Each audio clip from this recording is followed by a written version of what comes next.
What's going on, guys? Logan and Kyle here coming at you with the Blacklisted Voice episode 38. A little bit of a break from the episodes here with travel for West Coast and holidays coming up. We just kind of put the podcast on pause for a little bit.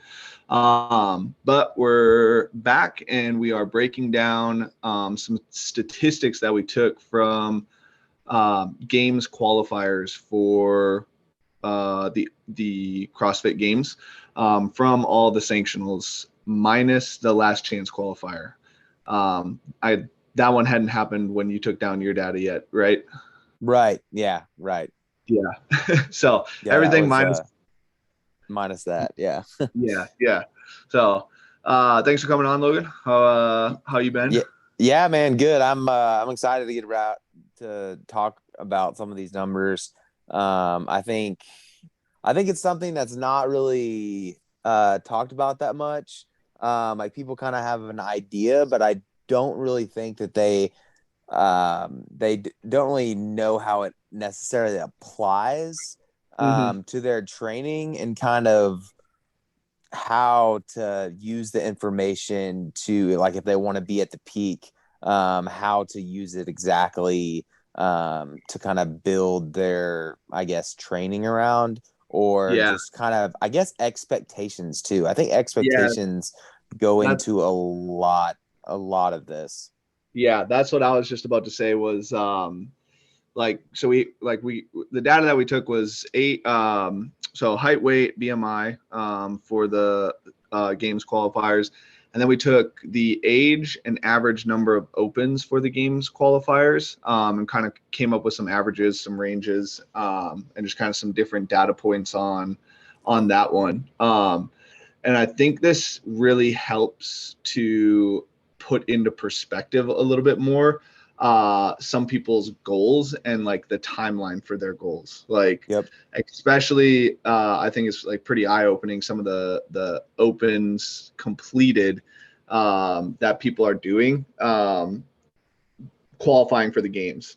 Yeah. Um, a lot of these people are not qualifying for the first time, and like their open number is going to be for their first qualification spot, it would be a little bit lower. But as the sport ages, like these are kind of like the averages that you're seeing for games qualifiers basically. So like until Yep. you're kind of up around that, obviously there's outliers on both ends of these numbers, but until you're kind of up closer to that average number, you're probably not wanting to expect, if you're trying to qualify for the games, like qualifying for the games, if that makes sense. Yep. Yep. So, Yep. yeah, you want to just get into it here and just kind of chat Yes. about those Yeah. height and weight So numbers that you took? yeah, for sure. So we took the average height and weight from women, and then also, like Kyle said, the BMI. And for so I'm gonna just go over the numbers, and then kind of talk about how, kind of first impressions of this data, and just kind of how I kind of saw it, and then how I apply this, even to my own training and then athletes as Mhm. well.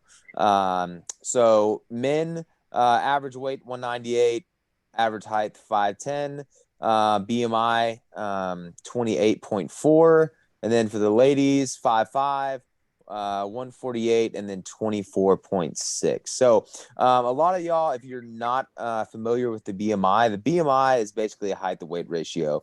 And typically this is it's not a good indicator if you are like going to the doctor and like if you were that BMI, you'd be obese. And some, like, the medical field, for whatever reason, uses it as an indication of obesity, it's a terrible tool for that because it doesn't account for lean muscle mass. But BMI is it's a very interesting tool, and I think a very good tool to use for sport, because it takes into account straight up what the height and weight ratio actually is.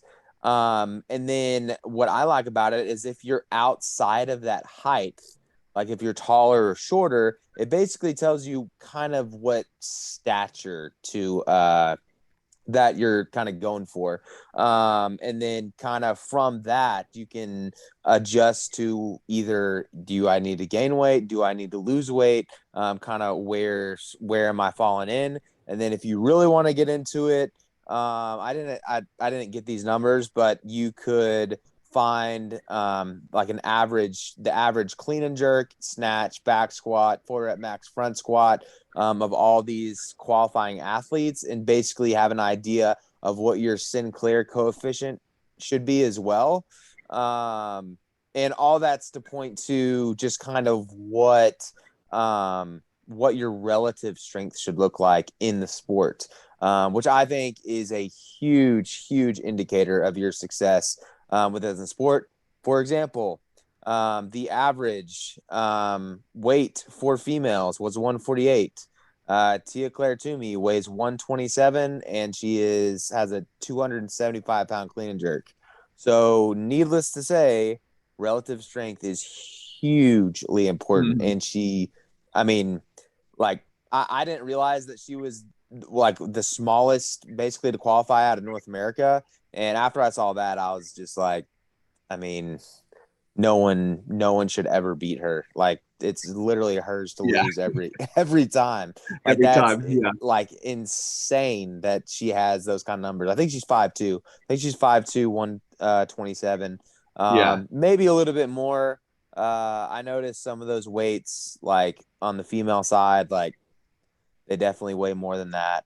yeah, But I think on average, everyone kind of fudges the numbers about the same. So, yeah. gave I us mean, like a what? I was gonna Go say ahead. if she is a little bit more, it's probably like 135 tops. Yeah, Like, yeah, exactly. It's nothing crazy. So, I think those are super interesting to look at, and it's one of those things with, especially with the BMI.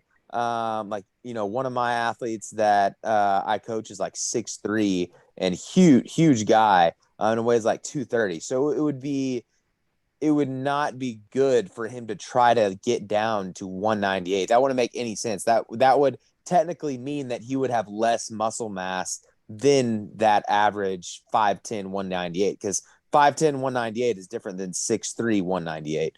So I right. think that can kind of help with like expectations. Where do I need to be? If we had the data, if we could get like exact body fat percentages, that would be sweet. Yeah, Just to kind of know where people are, and just kind of get a general idea too. I think that yeah, would be super, super insightful. yeah. But yeah, so I think these have also trended up a little bit. I think in 2016, the men's weight was closer to 190. The Hmm. ladies' weights was closer to 140. I don't know exact, but it was closer to 140, 190. So we've gone up about 5 to 7 pounds on both ends of the spectrum. And as a result, the field has gotten um, exponentially stronger, especially since 2016 and then Yeah, 2014, 13. For sure. You can just like look back at some of the videos and people have gotten, huge. yeah, But yeah, I think just being able to kind of analyze some of these numbers, especially if you're looking at these, you're like, oh, where do I fit in? What does this mean? And I think it can kind of give you kind of some insight into kind of what your lowest hanging fruit is. Um, for example, if you're the exact height and weight, um, you know, maybe a little bit weaker, maybe stronger, whatever, and like something like bar facing burpees always eats you up. Well, that relative strength is not your limiter. Like that's like as a raw data point, relative strength is not something that is holding you back. So it might be something as simple as just increasing your aerobic capacity, um, increasing your endurance within the movement efficiency, movement economy. So I think that could like help out and aid in kind of understanding where you should attack. So for me, for instance, like when I first got into the sport, I was like 230, and I was like, that's just way too heavy for me. I can literally do burpees and gymnastics till I'm blue, but I could never ever be strong enough to overcome that. So I got down to about 200, 205, 200, and then had my best open ever. Mhm. So I think that's pretty indicative. And then you can also watch like the Granite Games. I think it's Anthony Davis, huge guy, has a 340 snatch, like crazy strength, but Yeah. he's big, and not even his freakish strength can make up for that. Yeah. So I I think he think did that is dead pretty. last in the handstand push-up workout. Yes, yeah, So, it's pretty crazy. It's pretty yeah. crazy. Like to me, like it's weird because like there's like certain, I guess, echelons of like once you're past here, there's literally nothing you can do. There's no amount of Yeah. strength that you can possess to get you where you need to be. And even like, um, one of the ladies out of out of the West Coast that qualified, I think she's a bigger athlete, maybe like it said 165, but I think she's probably near maybe 170 ish. But she did qualify, but she struggled with muscle ups, and then she was dead last on the ruck. So like it's just tough. It's tough, and I think just kind of analyzing that data and like kind of being where you need to be within like certain parameters can really help you out in you know having expectations of excelling in the sport. Yeah, for Um, sure.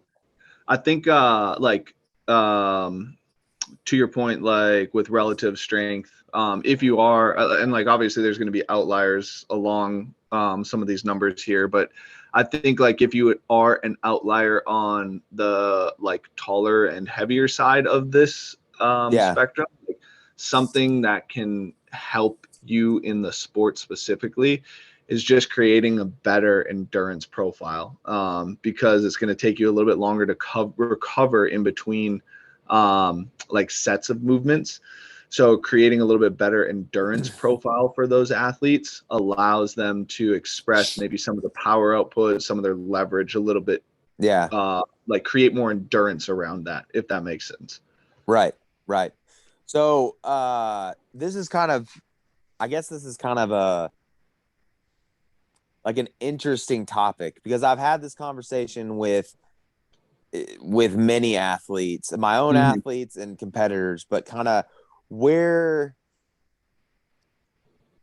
so as far as nutrition goes, like where do you kind of like how do you draw the balance between being at a weight that you need to be and then it affecting your training? Because Yeah. it's tough. It's really it's tough, but it's like one of my buddies has a nutritionist, and she was kind of always worried about how all we're worried about is you performing. All we're worrying about is you Mm-hmm. performing. But it's kind of like okay, right now my performance in the gym can suffer. I have to lose weight. Like I Yeah. have to. I Yeah. cannot weigh this much. I don't care if I'm a little bit slower in training or I'm not recovering as much, but I have to get this off for now. So Right. like I Right. guess where do you I guess like where do you kind of like guide your athletes in that? Because Yeah. it's I tough. mean, yeah. It's Yeah. I tough. think it's a huge balancing scale, and like a lot of other factors come into it, like for example, like how long has the athlete been in a deficit for? Have they been Right. in a deficit so long that they've now messed up their metabolism and they have to reset their metabolism, Right. just to get a hormonal profile back to For be able sure. to train? Like, so I For think there's a sure. lot of questions and a lot of like you know um specific details to the individual that you're working with that you'll have to like ask them and get an idea Right. about. But like, I almost think like for athletes who are a little bit more powerful, like this would be ideal, is like you probably spend 6 months of the year like being a little bit heavier than you want to be for the competition and training a little bit heavier than you want to be for the competition, and then like try and go on like almost a 3-month cut, and then 3 months of like competing at that weight and like maybe a slight deficit or something like that. Right. Maybe not like, or like try and go on a cut and then like maintain, if that makes sense, like get back to maintenance numbers after the cut. But like for bigger athletes, you're almost wanting to be like, God, this sounds like so fucked up, but like below healthy body fat percentages, like to be able to compete at the highest level of the sport as an individual. Yeah, for sure. Like, obviously there's going to be some health side effects that come along with that, but you know, I think there's a lot of health side effects that come along with this sport in general that we just haven't seen long term. Like, what's your might as well throw another one on. Yeah, right. yeah. Yeah. Like, what's your cartilage look like? Like, age 50 and like all your joints, like, you know, what are your hormones look like at age 50? Like, like, because you're in a deficit, are you like, and I think most CrossFitters honestly are in a deficit. So like, what is that going to do to your metabolism in 20, 30 years, you know? Yeah. So like, I think if you have a little bit more, at least awareness around it, and like kind of, you know, fluctuate throughout the year and just give your body some grace, period. For sure. Before you start your cut and get into like competing and like training for competition, like almost that off season type work, and then like preseason or pre-competition phase, like start your cut. Like, in an ideal world, I think that would probably be best for people who are on like the higher side of the, or like the taller and heavier side of the weight spectrum. Yeah. But I mean, I think everybody's different too. Like, if you don't do well with that, like like you've been in a cut for an extended period of time, like you don't necessarily, and you have like a poor relationship with food. Like, you don't want to tell that person like, hey, you need to lose weight. And all of a sudden, like, eating disorders come about again, and like they're in a really bad relationship with food, and now like they're training totally tanks, like, because there's things that you can do to kind of manipulate some of the deficit around training, like making sure that you're timing your food and getting it in carbs right before your training session. You know, and then like eating high fat and high protein right before bed, so you're not waking up starving in the middle of the night. So like there's like some kind of like timing things that you can use to help the nutrition side of things, I think. And then like, man, if you're on the opposite side, like if you're on the opposite side, like the shorter, lighter athlete, then I think it's just about paying attention to your body fat percentage, to be honest. Like, I think as much lean muscle mass as you can put on for the sport, if you're on the shorter and lighter side of this, is like, you're good to go. Yeah. So like, just paying attention to your body fat percentage at that point in time is like probably a little bit better for them. The much for sure easier one. That would be freaking nice. Yeah. Because you're gonna have on that end of the spectrum. right. Because you're gonna have bigger athletes that are like, you know, healthy body fat percentage numbers, but in order to compete in the sport, they're gonna have to dip below that at the highest level, I should say. You know, unless they have like freakish genetics that are just allow them to like express stupid amounts of aerobic power, but it's like very, very few and far between in that end of the spectrum. Like, definitely. Fikowski is probably like the only one that I've seen do it. And like, and he's very aerobic. There's a guy, Asia Barta, back in the day, but he was freakish. Dude, I remember him. Yeah. He was like 6'5", crazy, 240 or 50 or something like that. He competed at the 2013 games was his last game he competed at. It's impressive. 13, I think. Yeah. So earlier you had mentioned like these numbers had gone up. How much of that is selection from the tests this year versus previous tests, and how much of that is like, so back in the day it was regionals where every single person had the same tests of workouts. So you saw Right.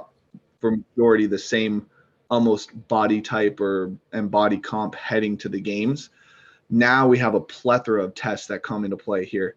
So how much do you think the way that things were tested, where it was very varied across the board, you're going to have many different biases compared to previous years, came into factor with some of these numbers being raised up?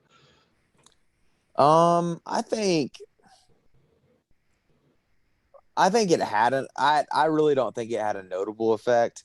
I always Yeah. think that once you get to the games level, the best athletes will rise to the top.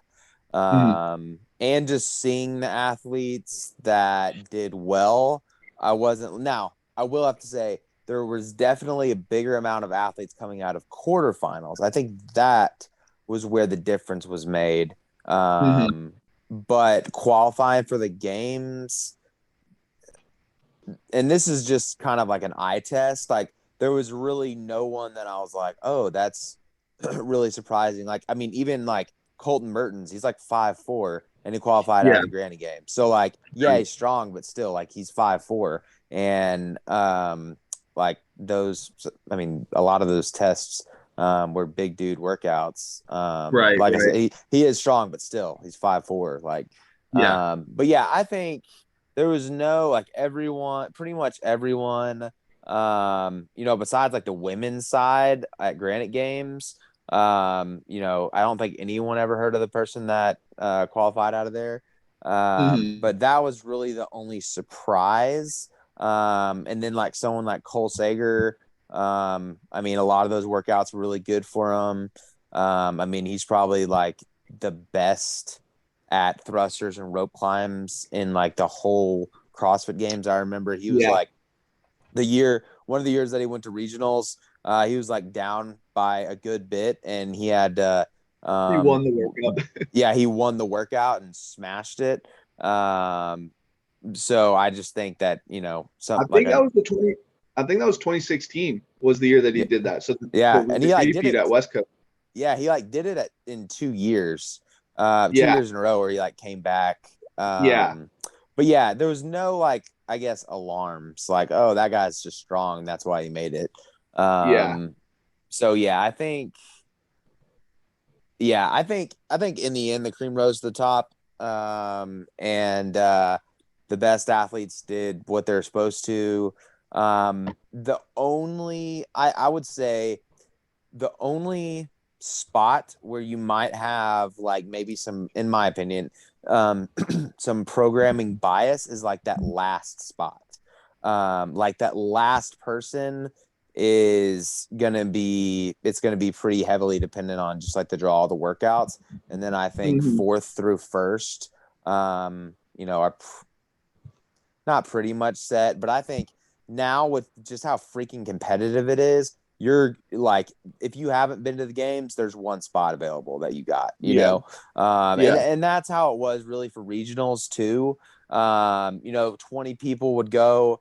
If you're trying to get to, regionals out of the open, you're battling basically for 5 spots. You Mhm. got 5 people that go to the games. You got 10 people that typically go, every year, every other year they've been before. And then you got, I mean, about five spots that you're really gearing for that change year to year. Yeah. So yeah, I don't think it was too dependent. Um, it was pretty crazy to see some of the numbers that people hit, especially on the snatch. I also just think it was we got to see a max when everyone was completely fresh. Yeah. So I think that was one thing that was pretty eye opening, just how strong people are when they are Yeah. completely fresh, and something that I think it from a viewership standpoint needs to be sometimes accounted for. Yeah. If you Definitely. want to, I think if you want to grow the sport, in my opinion, I think that was like you get a little bit more respect for the sport through the strength events. And People people, yeah, love people seeing love people. the strength events. Yeah. Yeah. I think back in 2012, Neil Maddox cleaned like 365, and people were freaking out about it. Like it was sick. Yeah. So I don't know. What do you think? I mean, this would probably be a good segue into some of like the open averages and like the age of qualifiers. So like to go along with your point, where kind of some of the more experienced athletes like qualified for the games. If we take a look at the world, the average age of the men was 26.8. The average age of the women was 26.3, which I think has actually flip-flopped now. Now, there were 2 females that qualified out of Granite Games that were 17 years old, and I think they skewed that number a little bit. In North America, if we have those individuals in, the average age goes to 27.1. If we take those individuals out, the average age goes all the way up to 28.2. Okay. Yeah, so I think they skewed the age metrics quite a bit this year. Yeah. The average, so average age for men 26.8, average age for women 26.3. The average opens for men it was 6.4, for women it was 6. And I think obviously a lot of this is not individuals first time qualifying for the games, but it does give us a glimpse at how experienced you do need to be for qualifying for the games. Obviously there's outliers on both ends of the spectrum here. Cole Sager has done 8 opens. Who finished second place there? Noah's done 9 opens. Yeah. So there's obviously like a little bit of some outlier factor in there. There was, the 2 17-year-olds were 2 opens at the Atlas Games. Was a 2 open finisher. So there's definitely some like data points that kind of like will be outliers to that, but this is where you kind of get into setting expectations with individuals about like, hey, I want to qualify for the games. Well, shit, like how deep into the sport are you? Like, and honestly, some of these people like probably had been doing CrossFit for maybe a year or 2 before they even registered for their first open. So like exactly some of these numbers might be even off like relative. So I think that's a pretty good number to kind of pay attention to, is just the total number of opens, and that gives us an idea of at least how long they've been competing for. Right. And like until you're kind of bumping up into that number. Now again, there's always going to be outliers to this number, but until you're kind of bumping up against that number, you're probably not looking at being competitive on that level. I probably like a plus or minus 2 inside of that 6 to 6.4 range, if that makes sense. Yep. The other thing that I thought was pretty interesting, like if you break down each competition, on the women's side, or on the women's side in Europe, a little bit on the men's side as well, actually. Typically the more experienced the individual was and the older the individual was, the higher they placed. So, and then we kind of go down, the less experience kind of snuck into some of those bottom 4 or 5 positions. So I thought that was pretty interesting. Super kind of interesting. Like how much experience does come into play. And then kind of the other interesting thing that I went on with the West Coast Classic was for the men, on the men's side of the West Coast Classic, everybody had at least 8 opens, so had pretty much done the workouts at a live competition before, except for Brandon Luckett, who qualified in 5th place. He had done some of them, but not all of them. So it'd be interesting to take like the top 10 and see how many of those individuals had also done these workouts, because they were all repeats at the West Coast, and finished inside of the and see if there was any discrepancy behind like being able to do these at live competitions before and like having practice on them relative to the rest of the field, if that makes sense. Yeah. Yep. So yeah, that's interesting. It's interesting, like seeing like the trends within just like the different ages. And I definitely think it could be interesting to see what happens with the females. Like I think there could be, like with males, there's no way a 17-year-old would ever qualify for the CrossFit Games ever. yeah, I was no thinking way. of that. No it's way. like And it's because of testosterone and just how yeah and like how strong the dudes are. It's just, it takes more time. And then I think it's a cultural thing with women. Like there might be a good amount of CrossFit Games athletes that did not start lifting until they started CrossFit, or a few years before, or like obviously there's going to be girls that gymnasts, but the people that have started at an early age are like, they just have such a huge advantage. And then like, if you're a female and you grew up lifting weights, you're heads and shoulders above anyone else. So I think if you're one of these like younger female athletes, like it's a lot easier to be better in this. It's a lot easier to become better, more elite in the sport at a younger age, in my opinion. The two ladies that were at the Granite Games, I think both finished like relatively. They were at least top 15 in the snatch. I think Emma Carey was like top 5 in the snatch or something like that. Yeah. So like smashing it. Yeah. So like, and they've both been. They have 2 opens listed as like how long they've been doing CrossFit for, but I think they've both been doing CrossFit for much longer than that. Yes. And lifting. So, I think that's like goes to like to your point, like they have a little bit of advantage relative to the rest of the field because they did start lifting weights a little bit earlier in their life. For sure. And I wonder, and like prime example, look at Olympic gymnastics. Look how young, like if you're 24 years old and a female gymnast, you are old.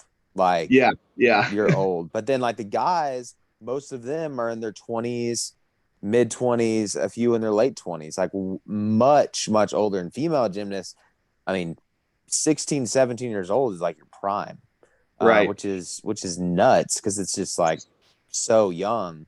Somebody was actually telling me that most women, and take this with a grain of salt because I have to go look it back up. So if you're listening to this, I'm not stating this as fact, but most women cross country runners will actually peak in high school, and their numbers don't change that much going into college.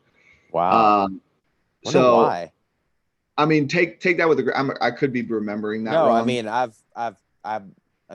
I've heard of some freak girls at the cross country level, like in high school.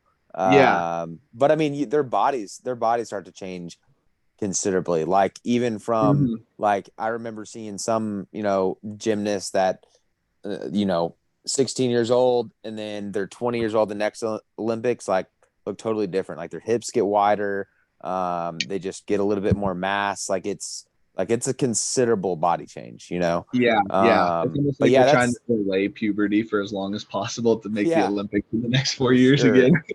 So like, I was curious if, as the sport evolves more, I was curious to see if like CrossFit would end up like that. Like, I don't know, maybe not.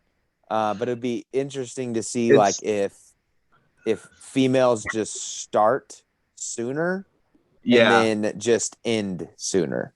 Not to say that you can't, like in the elite, it'll be interesting. I'm very curious to see what happens to these 17-year-olds and how quickly they kind of bump up into their ceiling. But it's interesting to see how much older. So like if we break down Europe, the average age was 30.2 for women, and the average opens was 7.8. So like a significantly older field relative to North America, which was 27.1, like a 3-year difference, huge on an average. Yeah. And then 4 years difference from the world average. So like, that's a pretty significant difference. And like that, I don't know what that necessarily entails. Was it the test? Was it being able to do, I think most of the Europe competitions were online. So like, was it just the comfort of doing it at your gym that like allowed some of these like older athletes to perform a little bit better? Is the field just not as deep over there, so there's not as many young females doing the sport over there as there is male as there is males? The male side was significantly younger. I mean, they're a whole year younger than the world, and then 3 years younger than the North American men. Apologizing for leaving South America, Asia, Australia, and Africa out of this one. But if you guys want to know the numbers on that, there's only one competition for each of those, so you guys can run the numbers on your own. But yeah, it was kind of interesting to see that, like in regards to the Europe side of things, and like maybe I mean, Tia's obviously going to be pretty dominant for an extended period of time still, but it might start being that, maybe the field is starting to get deeper on the women's side of things, and we're going to see more females starting to podium on the female side of the sport in America, just because there's a denser field, which would be kind of cool to see. Yeah, finally. For sure. I also think it's very interesting on the male side how besides like this past year with like Justin Medeiros and stuff, just how the guys at the top, like top 10 people getting on the podium, I mean, they've pretty much stayed the same people, like there hasn't been like there's a few like new names that pop up here and there, but like, I mean, most of these guys are like in their late 20s, getting to 30, and they've been in the sport and in the games for a long time. And I just feel like there's just not that many new people, like, young guns just stepping up. Like, it'll be interesting to see like Jason Hopper and Justin Medeiros this year, but like it's very interesting just how like they've kind of just stayed there. And I think that has also a little bit to do with like the sport itself. Meaning once you get success, and if you can get to the point where all you're doing is training and it is your job, I think it's a huge advantage on anyone trying to get into the sport. Like if I'm doing this full time, you got a job or, got to do something on the side, I have a huge advantage, especially if I'm getting, a good salary where I can actually, put in a lot of money to, get the body work that I need. That's just a huge advantage. I think too, like you're starting to see a lot of these guys that are like holding on to spots at the games and like kind of like that top 10 range-ish. They just have like the perfect body type for the sport and for the selection of the sport. For sure. I think Froning I think he's listed at like 5'10", but he's honestly probably 5'10". Yeah, he's probably he's 5'8" for sure. Yeah. And then Frazier's 5'6", 5'7", whatever he is. And I think a lot of these guys that are like hanging out around the top are relatively in kind of that same boat of like 5'6", 5'7", 5'8" frames. I think Cole Sager is probably the biggest outlier of all of those individuals that's been around for as long as he has. He's like 5'11", isn't he? Yeah, or he's tall. I mean, he was a running back at Washington, so like whatever average of a running back looks like. But yeah, it's Yeah, the MAC was actually the youngest competition. They kind of had they had some weird play in there. It was like, so Jason Hopper won at 23, and then you had Scott Panchik at 33, Justin Medeiros at 22. I don't know who qualified Travis at 30, and then whoever was 25th or whoever was Zach 25th. Watts was 25. Yeah, So yeah, and he's pretty 25. young. So it's like Yeah. young, older, young, Yeah. kind of average, like moderate, Yeah. So that was yeah, it'll be interesting to see if like some of these ages just kind of like if it's continually like, so like if you take a look at the West Coast and Granite Games for the guys side, everyone was either 30s or 20 or late 20s, and then you had Brandon Luckett at 26. Granite Games, relatively the same thing, and then you had a young gun come in at 23. Who won that? Didn't Spencer Saxton? Didn't he win it? Yeah. So he won I at think he won it. 25. Yeah. But then you have a 23-year-old coming in at the fifth spot, and then 25-year-old coming in at the fifth spot at the MAC. So it'll be interesting to see if as these guys age, if that's kind of how like those guys kind of start creeping up the leaderboard and taking those first spots, and then like you kind of see that backfill in that fifth spot of like a younger athlete coming in and taking that kind of fifth spot in the competition. Yeah. But like if all these younger guys are going to be the ones to replace the guys that, once they retire. Yeah. The other thing too is like this sport's in such a weird spot because it's only like really 10 years old at this point in time. So like, if you did start in 2011 at 20, like there's a high probability that you made the games if you were like just randomly fucking fit and had some sort of training background. Yeah. And then if you had a good body type, like you just sustained progress throughout and just kept up with everybody, Yeah. And you now like these with guys, the sport.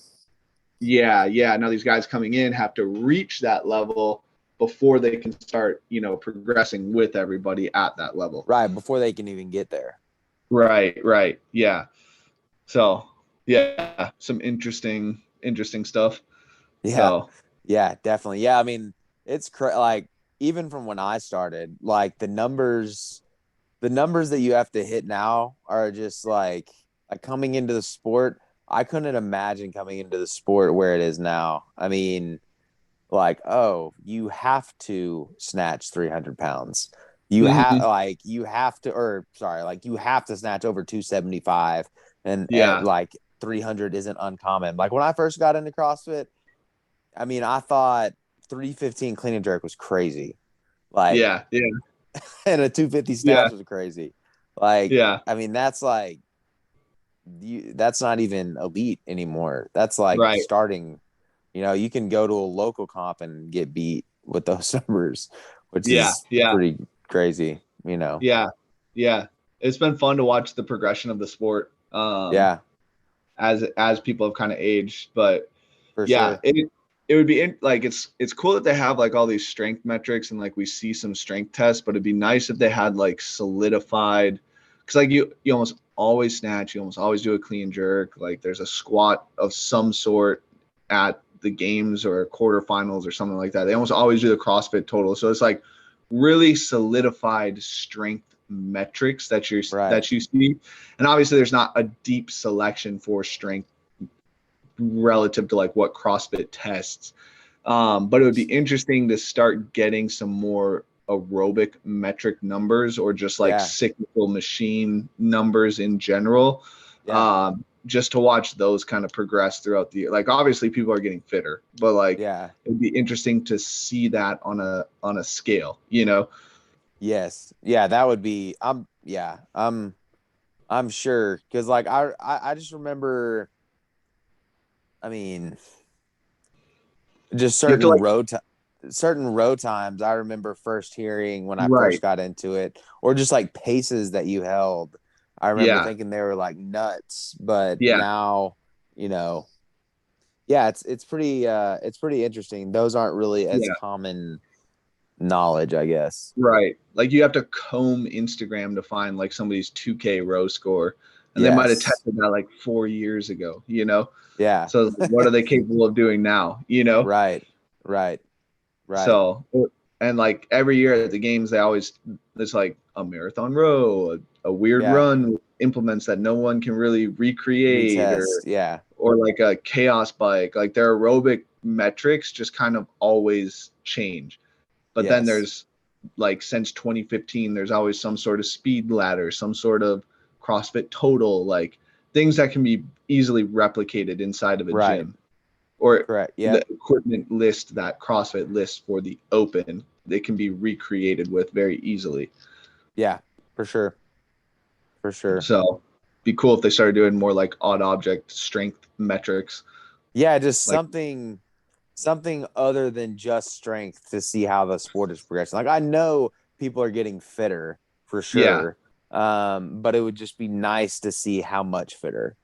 like a single arm dumbbell speed snatch ladder, That would be where sick. it's I've like always thought where that'd it's be like the sick. old school dumbbells with Yeah. you, or like how they used to snatch back in the day, where it was like a single arm.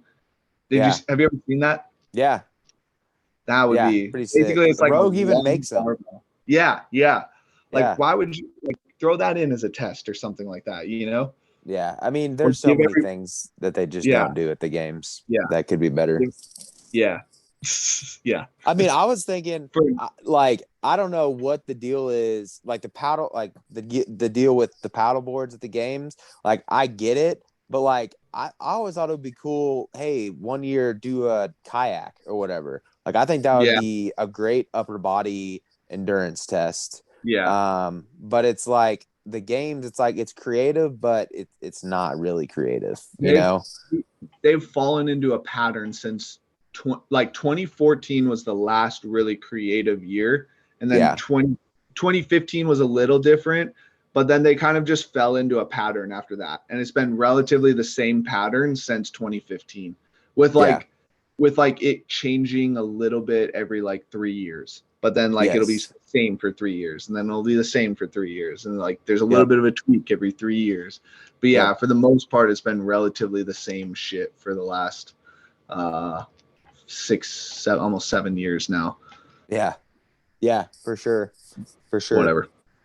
But that's, yeah. Go off on a tangent at the end of the Yeah. podcast here, I guess. Yeah. Always. You got any last thoughts here? Or? No, I mean, I just always think, whenever we talk about data, especially just with the heights and weights and BMI, it's like it's easy to kind of get lost in the data. But the biggest reason why I did this is just to see, like, at the end of the day, when you're training and you have a goal, like you want to be able to know the metrics and be able to know the metrics that you can control. You always can control, how much you weigh, what size you can fit into as far as like a BMI scale. You always can control, you can always work harder, get stronger. So like relative strength, you can control that. With just so many things that it's easy to think, oh, those guys are just genetically gifted, which they are.